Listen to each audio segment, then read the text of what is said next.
জয় গুরু। সবাইকে ইলাদি গোপাল চ্যানেলে অনেক অনেক স্বাগত জানাই। গুরুদেবকে প্রণাম জানিয়ে, মাতা পিতাকে প্রণাম জানিয়ে আজকের এই পাঠ শুরু করছি। আর মূল পাঠে আসার আগে পরমহংস যোগানন্দজির শ্রীচরণ কমলে সশ্রদ্ধ প্রণাম জানিয়ে আজকের এই পাঠ শুরু করব। তো আজকের এই পাঠের বা এই ভিডিওর হেডিংয়ে বা থাম্বনেলে আপনারা দেখেছেন যে এইভাবে যদি লিখতে পারেন তাহলে অনেক সমস্যার সমাধান হয়ে যায় বা অনেক প্রশ্নের উত্তর আসে। এইভাবে লিখতে পারাটা ভালো। সেটা কিভাবে লিখতে পারা, কি লেখার কথা বলছি সে কথা নিয়েই আজকের এই পাঠ। ভগবানের উদ্দেশ্যে চিঠি, এও আবার হয় নাকি? তো সে বিষয় নিয়েই আজকের পাঠে আসব। যদিও এর আগে তপভূমি নর্মদা পাঠ করতে গিয়ে এই বিষয়টা নিয়ে কথা হয়েছে, পাঠ হয়েছে। তপভূমি নর্মদা যারা পাঠ শুনেছেন বা পাঠ করেছেন তারা এই চিঠির বিষয়টা অবগত আছেন যে সেখানে শৈলেন্দ্রনারায়ণজি কী বলছেন এই বিষয়গুলো নিয়ে।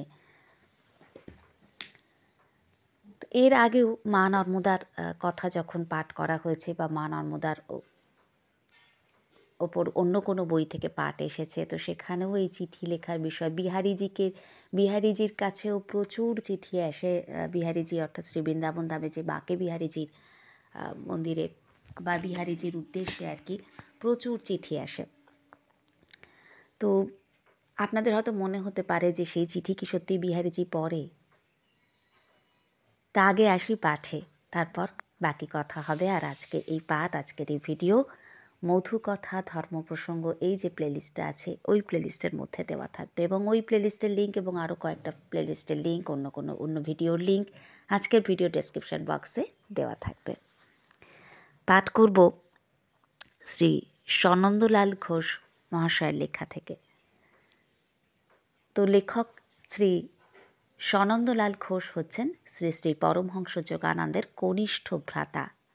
আর তিনি তাকে কিন্তু প্রীতিভরে মেজদা বলে সম্বোধন করতেন। তার কনিষ্ঠ ভ্রাতা ছিলেন তিনি, আর সেই কারণে তিনি দাদাকে মেজদা বলে সম্বোধন করতেন, অর্থাৎ শ্রী শ্রী পরমহংস যোগানন্দজিকে।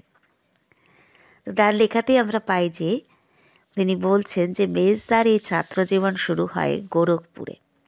তিনি সেখানকার সেন্ট অ্যান্ড্রুজ স্কুলে ভর্তি হন আর পরে একটা কলেজে পরিবর্তিত হয়। বাড়ি থেকে স্কুল 8 মাইলের পথ। বাবা অফিস যাওয়ার পথে পালকি করে মেজদাকে স্কুলে পৌঁছে দিয়ে যেতেন। আবার ছুটি হলে পরে ওই পালকিতেই মেজদা ফিরতেন। একজন চাকর ছিল যে গিয়ে নিয়ে আসতো। তো ওই সময় মেজদা এক অদ্ভুত কাণ্ড করলেন। বাড়িতে স্বাভাবিকভাবেই মা বাবার নামে অনেক চিঠিপত্র আসতো। বড়দাকেও 2-4 জন বন্ধু মাঝে মাঝে চিঠি লিখতেন। তো ওরা যখন সেই সব চিঠি পড়তেন, মেজদা তখন অনেক সময় তাদের পাশে দাঁড়িয়ে জিজ্ঞাসা করতেন কে লিখেছে, কোথা থেকে লিখেছে, কেন লিখেছে। মা বাবা ওর ঔৎসুক্য অনেকক্ষণ ধরে মেটাবার চেষ্টা করতেন। বড়দা কিন্তু রাগাতেন, বলতেন যে দেখেছ আমার কত বন্ধু, কত দূর দেশ থেকে আমাকে তারা চিঠি দেয়, তোমায় কি কেউ চিঠি দেয়? দূর, তোমার কোনো বন্ধুই নেই যে চিঠি দেবে। মেজদার অভিমান হতো যে কেউ ওকে চিঠি দেয় না বলে। মুখ গম্ভীর করে এসে মায়ের চিবুক ধরে জিজ্ঞাসা করতেন, আচ্ছা মা বলো তো আমাকে কেন কেউ চিঠি লেখে না? মা হাসতেন আর বাবাকে শুনিয়ে শুনিয়ে বলতেন, শুনেছ, ছেলের কথা শুনছো, ওকে বলো কেন যে কেউ ওকে চিঠি লেখে না, কেন ওর কাছে ওকে বলো যে কেন কেউ চিঠি লেখে না ওকে। তো মায়ের কথা বলার ধরন দেখে বাবাও হাসতেন আর মাথা চুলকে চুলকে বলতেন যে সত্যি কি ব্যাপার বলো তো, মুকুন্দকে কেউ কেন চিঠি দেয় না? তো তাকে মুকুন্দ বলেই তারা ডাকতেন, অর্থাৎ শ্রী পরমহংস যোগানন্দজিকে মুকুন্দ বলেই তারা ডাকতেন। তো মেজদা একবার মায়ের একবার বাবার মুখের দিকে তাকাতেন। মা বলতেন, আরেকটু বড় হও, দেখবে তোমাকে কত লোক চিঠি দিচ্ছে আর তার সবকটি তুমি পড়বার সময়ই পাচ্ছ না। এখন যাও দিদির সঙ্গে খেলা করোগে। মেজদা ঠিক সন্তুষ্ট হতেন না, ওকে ঠিকমতো কেউ বুঝিয়েও দেয় না। মনটা তার খুব খারাপ হয়ে যেত। ভাবতেন বড়দা কি ওর চেয়ে বিশেষ আলাদা কেউ? সকলেই মিছিমিছি ওকে খালি ছোট বলে। তাছাড়া ভগবানও যেন কেমন নিষ্ঠুর। ও তো তার সঙ্গে কত কথা বলে, তবুও কেন তিনি ওকে চিঠি দেন না? অর্থাৎ পরমহংস যোগানন্দজি তো ঈশ্বরের সঙ্গে কত কথা বলেন। আমরা অনেক সময় মনে মনে সারাদিন কত কি বলতে থাকি না তাকে। ছোটরাও তো বলে আর আমরাও বলি, কিন্তু আমরা হয়তো প্রকাশ করি না, কিন্তু মনে মনে কত কী তার উদ্দেশ্যে বলতে থাকি সারাদিন ধরে। কোনো কিছু না হলেও এই ভাল লাগে না বাবা, আমার সঙ্গে এইগুলো হয় কেন ভগবান, আমার উপর তুমি এত বিরূপ কেন, আমরা মনের মধ্যে কিন্তু এগুলো বলতেই থাকি অনেক সময়। সবার কথা বলছি না, কিন্তু অনেকে এরকমভাবে বলতে থাকেন তাকে। আসলে প্রত্যেকের অন্তরেই, আমাদের প্রত্যেকের অন্তরেই একটা শিশু সুলভ ভাব কিন্তু লুকিয়ে আছে। আমরা অনেক সময় তাকে জোর করে চাপা দিয়ে রাখি, বা অনেক সময় সেটাকে জোর করে গলা টিপে মেরে ফেলার চেষ্টা করি। আমরা সবাই বড় হতে চাই, বড় হয়ে গেলে পরে আবার মনে হয় সেই ছোটোবেলাটায় ফিরে গেলেই ভালো হতো। কিন্তু ছোট যখন ছিলাম তখন সবাই ভাবতাম যে কবে বড় হব। তো যাই হোক, আসছি আবারও পাঠে। তো সকলে, তিনি বলছেন যে সকলে মিছিমিছি ওকে খালি ছোট বলে, তাছাড়া ভগবানও যেন কেমন নিষ্ঠুর, ও তো তার সঙ্গে কত কথা বলে, তবুও কেন তিনি ওকে চিঠি দেন না? তিনিও কি ওর মনের কথা বুঝতে পারেন না? এমনি অনেক কিছু ভেবে একদিন একটা বড় কাগজে চিঠি লিখলেন ভগবানের কাছে। শ্রীচরণ কমলেশু ভগবান, তুমি কেমন আছো? তোমার কি জ্বর হয়েছে? তোমার সঙ্গে আমি রোজ কত কথা বলি, তোমাকে আমার কাছে চিঠি দিতে বলি, তুমি বোধহয় আমার কথা ভুলেই গেছো। আমার খুব খারাপ লাগে জানো, মা বাবা আর বড়দার নামে কত চিঠি আসে, আমাকে কেউ চিঠি দেয় না, কেউ দেয় না। তুমি এবার নিশ্চয়ই আমায় চিঠি দেবে, তাড়াতাড়ি লিখবে, দেখো আর যেন ভুল না হয়। আর কি লিখব? তুমি আমার প্রণাম নেবে, সবাইকে দেবে। আমি ভালোই আছি, বাবা মা সকলেই ভালো আছেন, ইতি প্রণত মুকুন্দ। এরপর কাগজটি ভাঁজ করে একটি খামে ভরে আঠা দিয়ে মুখ বন্ধ করে ঠিকানা লিখলেন কি, শ্রী ভগবান স্বর্গ। খামটি ডাক বাক্স ফেললেন। 10 দিন কেটে গেল, ভগবানের কাছ থেকে কোনো চিঠি এলো না। মেজদা চঞ্চল হয়ে উঠলেন, ভাবলেন ভগবান চিঠি পেয়েছেন তো। বাড়িতে ডাক পিয়ন এলেই ছুটে গিয়ে জিজ্ঞাসা করেন ওর নামে কোনো চিঠি আছে কিনা। পিয়ন মেজদার কাণ্ড দেখে হেসে বলেন, না খোকন সাহেব, আসেনি, এলে কাউকে দেব না, তোমার হাতেই দেব, তবে আমাকে কিন্তু বকশিস দিতে হবে। আরও কটি দিন চলে গেল, কিন্তু মেজদার চিঠির জবাব এলো না। ও তো জানে না যে ডাকঘরের লোকেরা সেই চিঠিটাকে পাগলের কাণ্ড ভেবে ছিঁড়েই ফেলেছে। রাগ হয় ওর ভগবানের ওপর। পৃথিবী চালানো কি এমন হাতিগোড়া কাজ যে আমাকে 2-4টে কথার চিঠি লেখারও সময় হয় না? ঠিক আছে, আমিও তোমাকে আর চিঠি দেব না, নিজে কোনো উত্তর দেব না, আমি খালি খালি লিখব না। তবুও কিন্তু মেজদা আপন মনে ভগবানের সঙ্গে কথা বলতেন। আচ্ছা তুমি এত নিষ্ঠুর কেন বলো তো? তোমার সঙ্গে আমি রোজ কত কথা বলি, সেদিন একটা চিঠিও ডাকে পাঠালাম, তবুও তুমি কেন আমার কথার উত্তর দাও না, চিঠি লেখো না?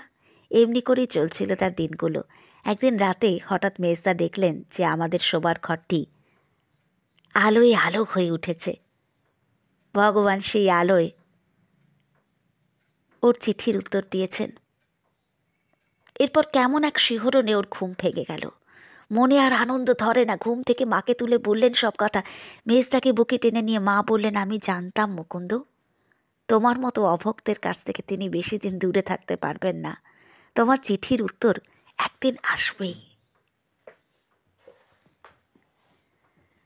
তো যেমন বললাম যে বিহারীজির কাছে অনেক চিঠি আসে,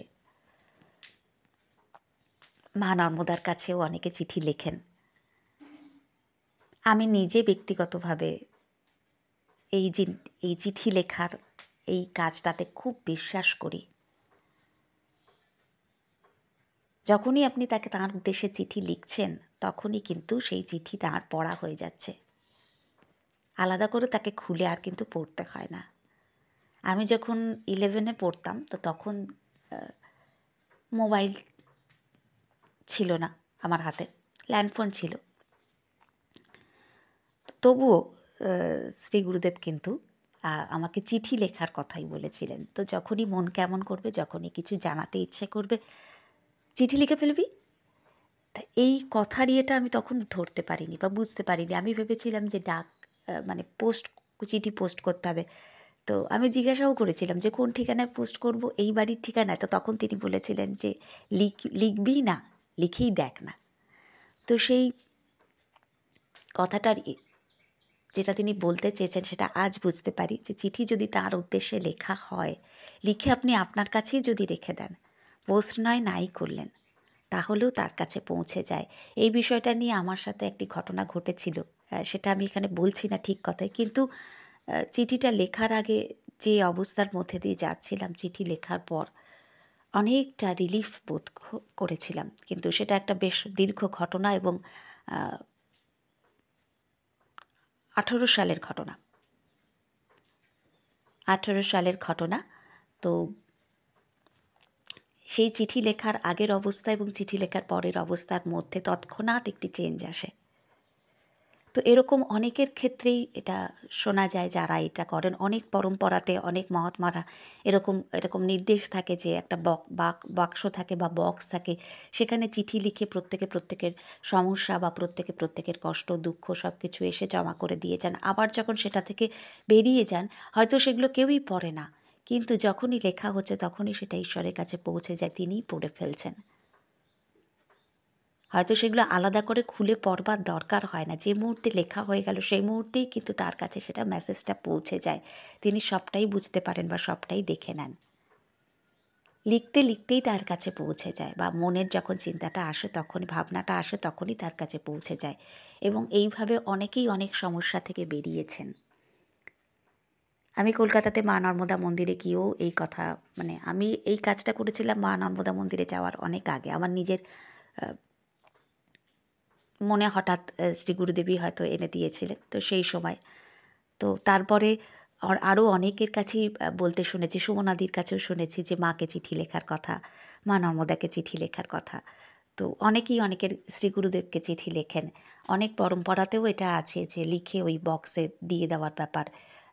তো সেইগুলো পরবর্তীকালে আবার যখন সেই সমস্যাটা থেকে মুক্ত হয়ে গেলেন, তখন আবার গিয়ে আবার একটা চিঠি লিখে জানানো। বিহারীজির কাছেও এরকম প্রচুর চিঠি আসে। মানুষ সমস্যায় পড়ে বিহারীজির ওই অ্যাড্রেসে, ঠিকানাতে, মানে মন্দিরের ঠিকানাতে প্রচুর চিঠি পাঠান। তারপরে শ্রী গুরুদেবের ওখানে দেখতাম যে বিয়ের নিমন্ত্রণ, বিয়ের কার্ড এসে গোপালকে দিয়ে যেত, গোপালের কাছে শ্রী গুরুদেব রাখতেন।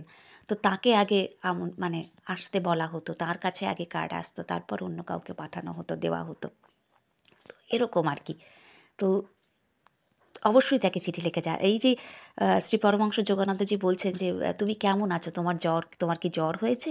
তো আমার এক বন্ধু রয়েছে যে যার বাড়িতে নিত্য ভাগবত পাঠ হয়, বর্ধমানেরই একটি গ্রামে তার বাড়ি। যাই হোক, আর সে কলেজে পড়ানোর কাজ করে, মানে পড়ানো বলতে পার্ট টাইম আর কি পড়ায় কলেজে, বিএড কলেজে। তো যাই হোক, এবারে তার বাড়িতে নিত্য ভাগবত পাঠ হয়, সেখানে একটি ভদ্রলোক এসেছিলেন। তো এই ঘটনাটা সে আমাকে বলেছিল। আর তার ছেলেকে নিয়ে সমস্যা, বলছে যে আমার ছেলেকে নিয়ে খুব সমস্যা, যখনই কোনো মন্দিরে নিয়ে যাই তাকে, তখন সে গিয়ে প্রণাম করি, সে নিজের কোনো কথা বলে না, বা আচ্ছা ছোট্ট ছেলে। তো সে গিয়ে প্রথমেই জিজ্ঞাসা করে, ঠাকুর তুমি কেমন আছো? তো নিজের কোনো কথা বলতে বললেও সে বলে না। তো তার বাবা যখন তাকে বলে এই নিয়ে কিছু কথা, তো তখন সে বলে যে তোমরা তো সবাই এসে ঠাকুরকে কত কথা, তোমাদের কথা বলো, তোমরা তো কই জানতে চাও না যে তিনি কেমন আছেন। তো ও গিয়ে প্রত্যেকটা মন্দিরেই যখন যায়, তোমার শরীর ভালো আছে তো ঠাকুর, তুমি কেমন আছো, তুমি আমার প্রণাম নিও, ও গিয়ে এইটুকু কথাই বলে। তো এই এই শিশুসুলভ ভাবটা আমাদের যাদের মধ্যে থাকবে, তারা কিন্তু সরাসরি তার সাথে কানেক্টেড হতে পারবেন। ঈশ্বর এটাই চান। যেটা শ্রী গুরুদেবকে বলতে শুনেছি যে তিনি আমাদের পরিবারের একজন। আমরা তাকে সিংহাসনে বসিয়ে অনেক উঁচুতে তুলে রাখি ঠাকুর বলে, ঠিক আছে, সেটাও ঠিক আছে, কিন্তু তবুও তিনি কিন্তু আমাদের পরিবারের মধ্যে একজন। তার মতন আপন কেউ নেই, এটা ভেবে যদি আমরা তাকে চিঠি লিখতে পারি, সত্যিই সেই চিঠির উত্তর আসে এবং সত্যিই তিনি সেই চিঠি কিন্তু পড়েন। আচ্ছা, এখানে চিঠি লেখার কথা কেন বলা হচ্ছে? চিঠি লেখার কথা বলা হচ্ছে এই কারণে, চিঠি লেখার সময় 3টে জিনিস একসঙ্গে কাজ করে: তন, মন, ধন। তন অর্থাৎ শরীর, আপনি হাত দিয়ে লিখছেন। মন, সেখানে কনসেন্ট্রেট করতে হচ্ছে, আপনি যেটা লিখছেন আপনার মনটাকে সেদিকে রাখতে হচ্ছে। এবং ধন, ধন কেন? আপনাকে পেনটা বা কালি যা দিয়েই আপনি লিখছেন, যেটা দিয়েই আপনি লিখছেন, সেটা তো আপনাকে আনতে হচ্ছে। আপনি কালি দিয়ে লিখলে কালি আপনাকে আনতে হচ্ছে, সে আগেকার দিনে রিং পেনগুলো আনতে হচ্ছে, বা যদি আপনি ডট পেন দিয়ে, এমনি পেন দিয়ে যেরকম আর কি পেন এখন পাওয়া যায় সেগুলো দিয়ে লেখেন তাহলে সেই পেনও আপনাকে কিনতে হচ্ছে। আপনি যদি পেন্সিল দিয়ে লেখেন আপনাকে পেন্সিল কিনতে হচ্ছে। যেটা দিয়ে লেখেন সেটা আপনাকে কিনে আনতে হচ্ছে। তাই সেখানে 1 টাকা হলেও কি 2 টাকা হলেও, যদিও এখন 4 টাকার নিচে ইউজ অ্যান্ড থ্রো পাওয়া যায় না আমাদের এদিকে, 4 টাকা হলেও আপনাকে দিয়ে ওটা আনতে হচ্ছে। খরচ বা খরচা শব্দটা বলতে নেই, ইনভেস্ট বলতে হয়। তো ওই 4 টাকা ইনভেস্ট করে আপনাকে আনতে হচ্ছে। তাই সেখানে ধনের ইনভেস্টমেন্ট হচ্ছে, শরীরও লাগছে, এবং কেননা হাতের সাহায্যে নিয়ে শরীরের সাহায্য আপনাকে নিতেই হচ্ছে, এবং মনও আপনাকে সেদিকে দিতে হচ্ছে। তাই যে কোনো জিনিস লেখার ক্ষেত্রেই এই 3টে জিনিস কিন্তু কাজ করে। আর একটাকেও আপনি কাজে লাগাতে পারেন, সেটা হচ্ছে বচন, কথা। আপনি বলতে বলতে লিখতে পারেন, আস্তে আস্তে মুখে বলতে বলতে লিখতে পারেন, তাহলে সেখানে 4টে জিনিস একত্রিত হচ্ছে এবং আরও বেশি শক্তিশালী হচ্ছে সেটা। তো বলা হয় এই জন্যই এটা ইউনিভার্সের কাছে খুব তাড়াতাড়ি পৌঁছে যায়। এবং যে ল অফ অ্যাট্রাকশানের যে টেকনিকগুলো আমরা দেখি সেখানে কিন্তু 555 অর্থাৎ 55 × 5 মানে 5 দিন 55 বার করে লেখা, 222 অর্থাৎ 2 দিন 22 বার করে লেখা, এরকম নানান রকমের টেকনিক আছে কিন্তু ল অফ অ্যাট্রাকশানের। এবং সেখানেও সেই বলা হয় যে এইভাবে যে টেকনিকগুলো, আমি টেকনিকগুলোর কথা এখানে বলছি না, কেননা এটা ওই সমস্ত ভিডিও, মানে ওই জাতীয় ভিডিও তো নয় এটা, যে ওখানে ওগুলো আলোচনা করব টেকনিকের বিষয়। তো কেননা অনেকে অসুবিধে হতে পারে, তারা আবার কমেন্টে বলতে পারেন যে এখানে কেন ওইসব কথাবার্তা। তো যাই হোক, সেগুলো আপনারা অনেক ভিডিও পেয়েও যাবেন ইউটিউবে। তো লেখা, মূল বিষয়টা হচ্ছে লেখা। লিখলে পরে সেটা এক তো হচ্ছে আপনার মনে যেটা জমে আছে সেটা মন থেকে বেরিয়ে যায় লিখলে পরে। 2 নম্বর হচ্ছে সেটা তাড়াতাড়ি ইউনিভার্সের কাছে বা ঈশ্বরের কাছে, আপনি যেটা মানেন, বা শ্রী গুরুদেবের কাছে তাড়াতাড়ি পৌঁছে যায়। কেননা আপনি লিখছেন, লিখতে গিয়ে কতটা মনকে মানে মনের শক্তিটা সেখানে কাজ করছে। তো আপনি একটা লাইন লিখছেন, লিখতে লিখতে অন্য কথা চিন্তা করছেন, সেইভাবে না লেখাই ভালো। এখানে যেটা লিখছেন সেই বিষয়ে কনসেন্ট্রেট করে বা সেটা মুখে বলতে বলতে যদি লেখেন তাহলে কনসেন্ট্রেটটা আরও ভালো হয়। যেটা আমরা ছোটোবেলায় বাচ্চাদেরকে দেখতাম না, যেটা ওরা বলতে বলতে লিখতো, কেননা ওদের কনসেন্ট্রেশনটা তখন অতটা থাকে না, মুখে বলতে বলতে লিখতো। অনেকে পরীক্ষা দেওয়ার সময়, আমার মনে আছে ছোটোবেলায় কিছু, তো 7-8-এ পড়ি, অনেকে পাশে সে বলতে বলতে লিখতো, ওদের ওটাই হ্যাবিট ছিল। তো এটাও যদি আপনি আস্তে আস্তে মানে নিজেই শুনবেন এরকম একটা অনুচ্চ স্বরে বলতে বলতে লেখেন, তাহলে আপনার যাদের কনসেন্ট্রেশন লেভেল কম আছে, যারা মনোযোগ দিয়ে লিখতে পারেন না, তাদের ক্ষেত্রে সুবিধা হবে। আমি চিঠি লেখার কথা বলছি, আমি কিন্তু ল অফ অ্যাট্রাকশানের দিকে যাচ্ছি না, ওই টেকনিকের দিকে যাচ্ছি না। তো এখানে এতগুলো জিনিস কাজ করে বলেই লিখতে বলা হয়। এবং লিখে আপনি রেখে দিন, মায়ের কাছে হোক বা শ্রী গুরুদেবের কাছে হোক, আপনি নিশ্চিত করে জানুন সেই চিঠি তিনি পড়েন। যখনই আপনি লিখছেন তখনই কিন্তু তার কাছে সেই মেসেজটা পৌঁছে যাচ্ছে। তো আজকের পাঠকে আর দীর্ঘায়িত করব না, আজকের পাঠকে এখানেই বিশ্রাম দেব। জয় গুরু, জয় গুরু, জয় গুরু।